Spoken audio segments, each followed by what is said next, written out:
This past year, I had the opportunity to collaborate with a number of senior leaders in corporate real estate on a white paper for Coronet. And this was the State of the Industry report. And in that report, there were a number of great insights that I want to share with you from corporate real estate leaders. The past few years have been, one crisis after another. And corporate real estate leaders have become experts at being first responders. Things are on fire, we get in, we save money, mitigate risk. But what many CREs are saying is, we're tired of playing that role.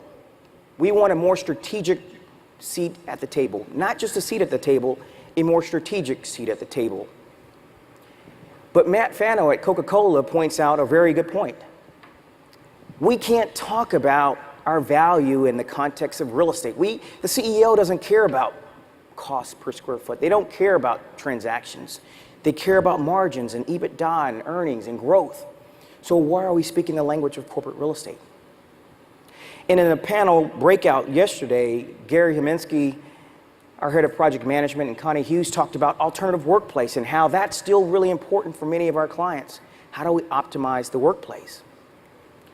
But Dennis makes the point, and it's a very good one, that it's not just about how we optimize the workplace, but how do we optimize the business, right? Right. So thinking about the workplace, how can we design, build, deliver workplace environments that actually generate more productivity?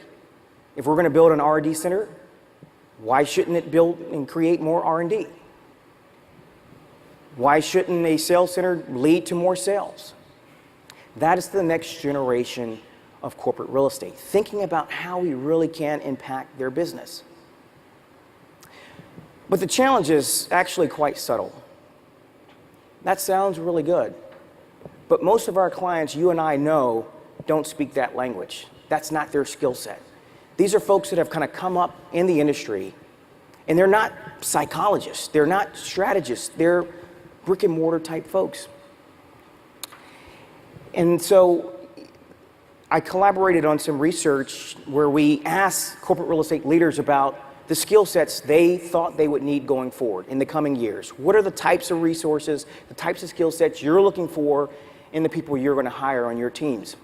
And what was very interesting, if you look down at the bottom of that list, are all of the skill sets that we're used to seeing in our clients' departments. Transaction manager, facility manager. They're saying no, at the top of the list. We need more people on our teams who know how to build relationships, who can have strategic conversations with the C-suite, who understand how to communicate, as Matt Fano said, our value proposition. So a lot of these soft skills are starting to elevate to be the most important. But the good news is this: the work still has to get done. The transactions still have to be managed. The facilities still have to be built. And so this suggests to us that they're going to have to push increasingly more and more outside the organization. If they want to sit in those more strategic seats, they've got to push more of that downstream. That's good news for us. But what is not good news for us or them is if they simply out-task. And we have lots of clients who do that. Shadow organizations. They're effectively managing lots of vendors, lots of brokers, and they haven't changed their profile inside the organization. And so a follow-on to this study was a question we asked. We said, well, what are your plans for consolidating the number of partners you work with?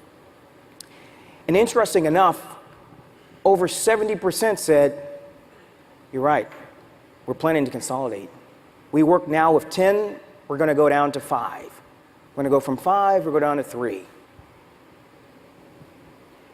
So what does that mean? If I'm a tenant rep broker in Atlanta, and I've got great relationships, because you know the folks in Atlanta have great relationships, and I serve my client well, and I've been doing their local business, I now have an opportunity to think about how do I serve that client regionally, nationally, globally.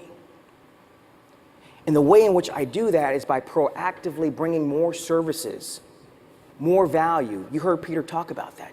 We got to bring the platform to the client, because if we don't, someone else will. So again, that's a offense defense thing there, where there's an opportunity for us. We know how they're going to start to buy. They're going to start to consolidate. We need to proactively think about that and take advantage of it. But at the same time, knowing that if we don't, we're at risk.